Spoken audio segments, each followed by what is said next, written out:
Hello, welcome back to another video, guys. In this video I'm just gonna explain this fault here.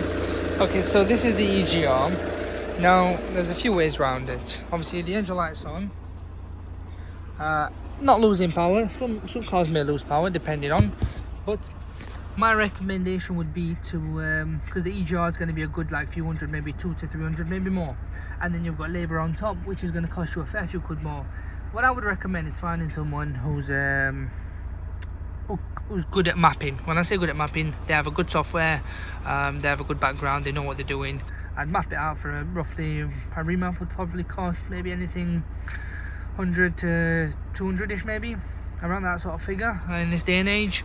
But I would get it mapped, and that'll cost you a lot less, and the engine light will turn off and everything will function as is.